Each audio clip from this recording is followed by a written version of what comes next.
Please wake up. Dr. Nguyen, wake up.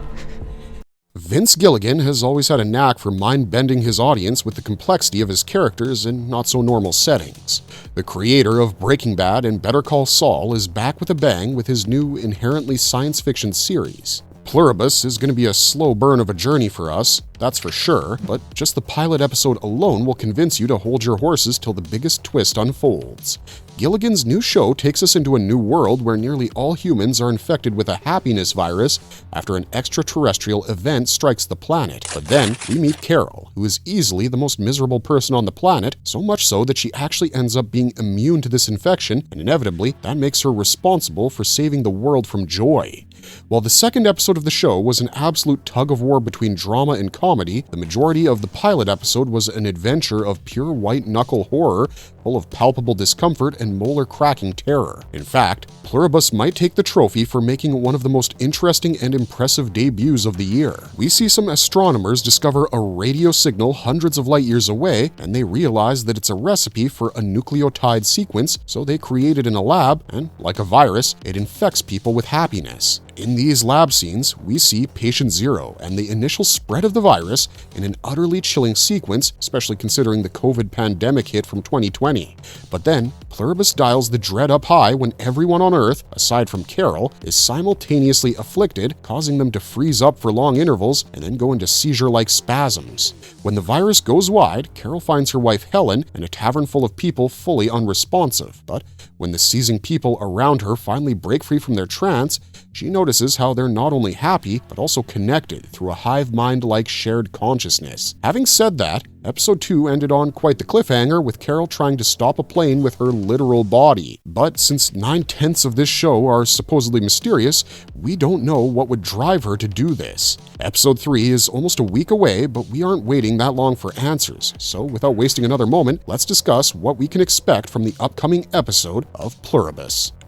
Episode 3 will reveal why Carol tried to stop Kumba's plane at the end. After Carol realized she was one of the few people left untouched by the joining, which was the term these hive-minded, happiness-infected freaks used to call their movement, Carol travels to Bilbao to meet the other survivors who somehow resisted the hive of the happiness infection. Carol had specifically asked to meet the 5 English-speaking people among the 11 survivors, but after they met, nobody really knew how to act around one another. Then, Kumba Diabate shows up, making a grand entrance aboard Air Force One, surrounded by a whole crew of happiness-infected women at his disposal.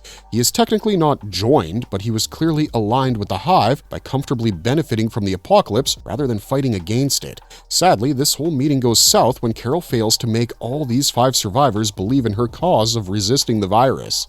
They actually liked the way of the New World and didn't care if their families were unnervingly zen or not themselves anymore. In fact, they even supported the hive's plan to figure out how to infect the ones who are immune, just so they can live in harmony with their families forever. After a kerfuffle that causes a lot of damage around the world, all the survivors leave except for Kumba, who tries to tell Carol to take a chill pill, and of course she asks him to shove it. But things take an ugly turn when Kumba sets his sights on Zosia, the companion provided to Carol by the hive. He casually declared how he wanted to take Zosia to Las Vegas as one of his romantic partners in his harem full of happiness-infected ghouls. Of course, Carol instantly saw how problematic this was because all Kumba really cared about was getting things he would normally never have been given in the pre-apocalypse world. Carol was appalled by how he was constantly exploiting the apocalypse to pull off something unethical and immoral like this. Although Kumba tried to defend himself by claiming he actually admired Zosia, Carol called him out for taking the agreeability and the pretentious niceness of the infected for granted. She even pushes Zosia to stand up for herself and to choose her own path instead of waiting for Carol's permission. But when the moment comes, Zosia admits that she didn't have that choice. Ironically, we do see her make a choice and go with Kumba. As Carol boards her plane home, she catches sight of Zosia walking towards Air Force One, and something in her instantly snaps, and a sudden realization prompts her to stop Kumba's plane. Before you know it, she bolts onto the tarmac, waving her arms and shouting until the massive jet halts in its tracks. Now, the episode ends on that cliffhanger, but we know that Carol's change of heart seems to have something to do with Zosia's decision to leave. It was the first first time the Hive, which was this supposedly perfect collective consciousness, witnessed a deeply personal, emotional act of free will. It was a humane but imperfect choice, and for the first time, it disrupted the illusion of harmony. The fact that Zosia chose going to Las Vegas with Kumba over staying back with Carol implied that the virus's hive mind does have some form of free will. If it didn't have the ability to make decisions for itself, Zosia would not have been able to conclude whether she wanted to stay with Carol or leave with Kumba. Carol might manipulate Zosia to break through the trance. Just through her introduction sequence, we could say that Zosia was going to be quite an important character in Pluribus. Moreover, she looks exactly like the description of Raban that Carol writes in her book for her lead male character, which was originally female. The Hive specifically used Zosia to stay connected to Carol, as they believed it would be a familiar face, and over the 2 episodes, she actually does help out our protagonist quite a lot, albeit we still don't know the ulterior motive of the Hive. Having said that, we've already established that Carol seemed to have understood towards the end of episode 2 that the infected people had some liberty to make choices if the situation presented to them is difficult enough. We already know that Carol is uniquely connected to the Hive mind, and that's why they all go into violent seizures when Carol loses her temper on them. As Zosia told her, the Hive cannot control how they react when Carol gets upset, and even if it was for a split second, you could see Zosia flinch when Carol refused to make a choice for her about going to Las Vegas with Kumba. So the moment when Zosia stopped to look back at her before entering the plane, Carol may have realized that if she manipulated the situation well enough, she could push these people into making subtle choices unknowingly. In fact, Carol might be able to leverage this to somehow find a cure for the infected people. In that moment, something clearly clicked in her, and maybe she realized that the Hive wasn't as untouchable as it seemed, meaning if she can push its members into making personal emotional choices or real human choices, then she might be able to disrupt its control. Even though it's not outright implied, we think this theory is simple. The more Carol forces the Hive to feel, to decide, to confront conflict, the more cracks will form in its perfect unified facade of Zen. And eventually, those cracks might widen enough to weaken the joining's hold, to let its people act on their own again, because we all know there's no bigger freedom than the freedom of choice. Episode 3 might be about Carol assessing the enemy. Carol is the only one among 12 other survivors who seems hell-bent on retaining her autonomy instead of submitting her free will to a collective consciousness of mindless Zen. The other survivors couldn't care less and were actually enjoying the luxurious favors from the Hive while they spent time figuring out what went wrong with them. In fact, some of them even volunteered to become part of the joining, but of course, Carol wasn't having any of it. In the trailer for Pluribus, there's a shot where we see Carol asking Zosia about how she could reverse everything that was happening, and while I know she's not going to get any answers from her, Carol really doesn't have any other choice but to play house with the Hive. We think, after getting down from the plane at Albuquerque, Carol will simply begin coexisting with the strange world around her while actively looking for a solution to undo the virus. We know that the infected collective constantly expresses how they want to avoid upsetting Carol and to keep her happy, and for that, they would pretty much go to any extent. More importantly, they've claimed that they don't believe in harming or taking life, meaning they can't even hunt for food or kill a wasp if it stung them. But at the same time, in the trailer, we see that if Carol demanded a grenade, a bazooka, or even a world-annihilating weapon, they would give it to her in order to keep her happy. They don't care if the survivors harm each other or anyone, which can only mean one thing, that they were hoping to get them to kill one another by letting them think they were in charge. Also, we see Carol making rounds across town with people greeting and leaving food at her doorstep. While she doesn't accept any of it, Carol will definitely find a way to slowly use Zosia to break the Hive's control on them, because even if one person from the collective consciousness makes an individualistic choice, the ripple effect of it could eventually lead others to follow. Carol would have to form an unwilling alliance with Kumba Diabate. In the Pluribus trailer, we see a shot of a lavish ball with Kumba at the center, so we're guessing it's a party he threw and the guests are there to please him in participation of his whims. Now, we know it will be on Carol to save the world, but not even Marvel heroes can take that kind of responsibility, meaning whether she likes it or not, Carol will have to seek out allies.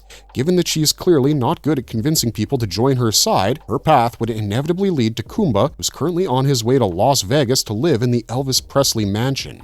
Maybe Carol would humor him by attending his parties before trying to convince him to wake up from his delusion and see where the world was headed. We're guessing by then she will have some information on what exactly would make the Hive harmful, other than robbing people of their identities. because Carol would need something to convince him. Or maybe she would ask what happens when he's had his fill of endless partying, or what happens when he finds himself wanting a real emotional connection, which we don't think is good enough to win over a man like Kumba. Having said that, he's definitely good with convincing people, and maybe getting him as an ally would help Carol convince others to join her cause and save the world. Episode 3 might finally reveal the Hive's dark plan. Every extraterrestrial invasion has an ulterior motive, and we refuse to believe that the Hive's ulterior motive in pluribus is just to rob the world of any sense of individuality or autonomy.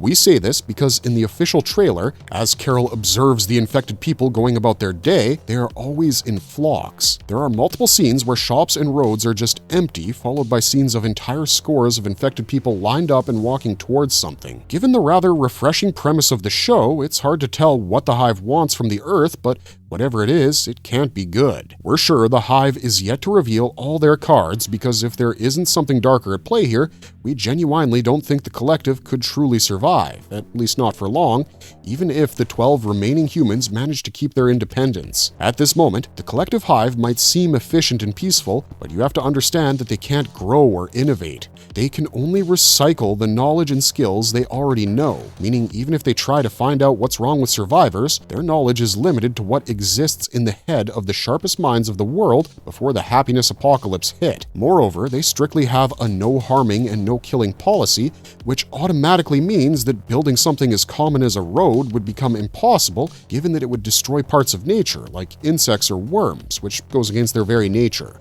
Over time, their purely vegan existence would also become a problem, because without animal products, they would need massive amounts of supplements to stay healthy, especially in places where fresh produce is scarce.